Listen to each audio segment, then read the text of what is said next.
Hello everyone, my name is Cristian Camilo Argan Narváez from Pitalito, Huila, Colombia. I am a student of the University UNAT and currently I am studying the Licenciatura en Lenguas Extranjeras con emphasis en Inglés. This semester I am also studying the Foreign Language Acquisition and Learning course. This is a methodological course um, which is part of the path of practical component of the Licenciatura en Lenguas Extranjeras con énfasis en Inglés in the phase of observation. So we are currently in the phase of observation, and this course has 32 hours, practical hours, but those 32 hours are divided on three phases. Um, Phase number two, we have to do 8 hours of observation, 2 hours of material development, and 3 hours of SAPEC. In the phase number three, we have to do 8 hours of observation and 2 hours of material development. And in the phase number four, we have to do 3 hours of to um, to fulfill the E portfolio and 3 hours or as a pack and 3 more hours of um, simulator of a simulator, practical and pedagogical simulator scenario.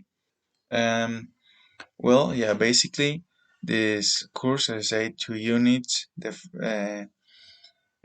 5 phases. The phases are: the first one, recognition activity; second, participant and observation activity; number three, observation activity; number four, practical component; and number five, final activity to set out a proposal.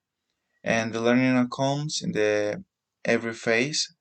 And, and number one, review the characteristics of the course. Number two, examine the factors that influence the process of foreign language acquisition and learning. Phase three, compare theories about um, foreign language acquisition and learning.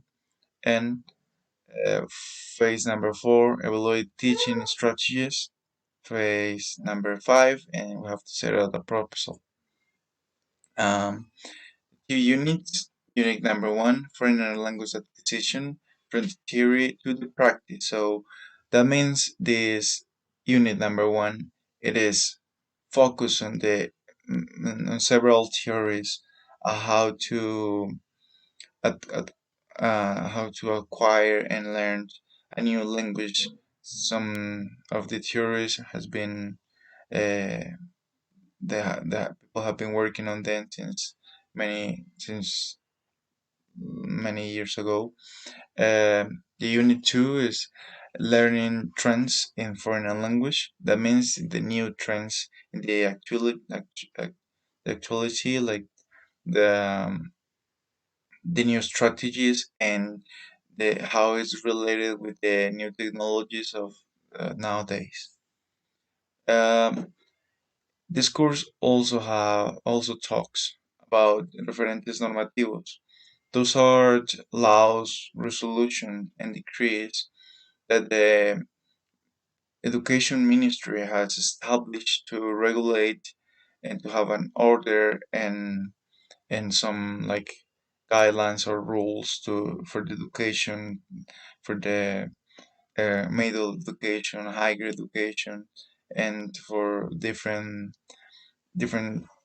parts of the education, as for example the practice or the institutions, how they manage the education. Also, we have in this course principios de actuación, integralidad de la práctica pedagógica docente. So that means that we have to be really responsible and we have to be aware of the role that we are doing as a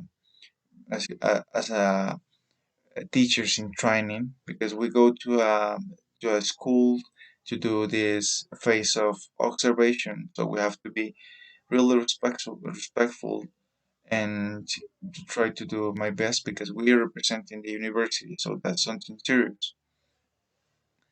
Eh, Dialogicidad entre los actores educativos.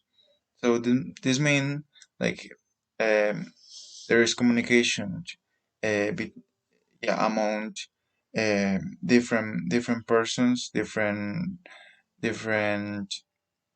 uh, different people from different roles, and so we have to have good communication and to establish our re- relationship with the status with the other teachers and tutors around, and also the community education community. Number three is promoción de entornos protectores para niños, niñas y adolescentes. That means we have to be respectful with them. We we don't have to have like a space for discrimination, no matter no matter why. Could be for sex, religion, politics, or any other thing that can affect the physical, mental, or any integrity of the children and adolescents. Have to respect the differences because the this is like the differences are the good quality, and so we have to respect them and to act politely. And last but not least is excelencia en el servicio. That means that we have to do our best in our in the role that we're gonna be doing. We have to act as a teachers in training, and also try to put the status of the university in the highest place we can do. Um, so the in this part of the course also talks about the programs of the School of Education S2. They are licenciatura en pedagogía infantil, licenciatura en educación, licenciatura en matemáticas, filosofía, licenciatura en lenguas extranjeras con énfasis en inglés. All right. And after that, we have some definiciones as componente práctico. This is the like the curricular part of the course that put in proof all the apprentice like all the learning process that the teachers in training has have been having. And the práctica pedagógica and educativa. This is the moment that we're going to have in this course is when we when we face some practice or observation in this case to improve and to realize of the labor of the current teacher. Reglamento específico de la práctica pedagógica y educativa. So those are some guidelines and rules that we have to keep in mind and to respect. Naturaleza y oferta de los cursos del componente práctico.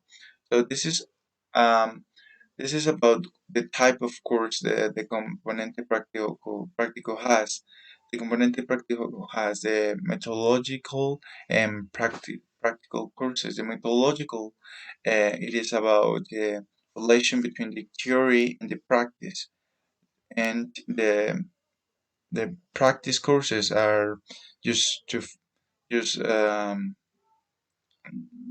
to uh, face the reality and the practice that we go to have to realize um, how there can be some situation that we can learn of and we can improve in our profiles. And docente en formación, it is understood as a docente en formación every single student that is studying a bachelor degree, bachelor program. For example, mine as a bachelor, my English bachelor, so I am a teacher in training.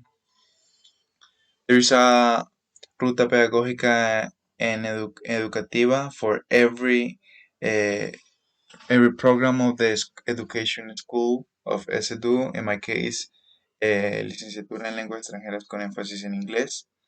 So there are 7 steps. Each one has two courses. And number one, there is the one that I am right now. Is have to study didactics of English and foreign language acquisition. Number two, evaluation and methodology in foreign language teaching. Number three, enfoques curriculares and teaching English to children, adolescents, and adults. Number four, teaching and evaluation in ELT and teacher development. Number five, technology in foreign English teaching and integral pedagogical practice. Number six, educational research pedagogical practice. And number seven, prácticas educativas medias por TIC and pedagogical practice in online environments. So that's the ruta pedagógica of my English program. We have also the practic seminar. This is a strategy the, the, that seeks for the reflection and the comprehension of the pedagogical practice in the teaching training. So in this one you get ready every paper and every thing that you have to achieve to have a course, a practical course, and also they assign you the practice place or the school in the seminary per practica. So that has to be done before you do the tuition with a practical course because it's where they introduce you into the practices. And we have another strategy that is called SAPEC. There is a space of accompaniment, synchronic accompaniment given for the tutors of the university in order to improve all the groups of students and yeah to improve the objective to realize to get that objective done and all the activities and all the learning process and like appropriation of the practical course. So that is meant to the tutors helps you to and give you advices or corrections on something so that you're doing in your practical process. And we have also in this course the simulator of practicals. So this is a tool, academic tool, um, that the students of any bachelor of SEDU can have to do and realize some pedagogical practicals and simulate the scenarios to face some problems and to bring solution to those problems and yeah things like that. And yeah, basically this is how this course is composed. Um, and I'm very happy to be starting to face this course. I hope the best for everyone in this course, and I hope I did myself clear in this explanation. And yeah, goodbye. See you next time.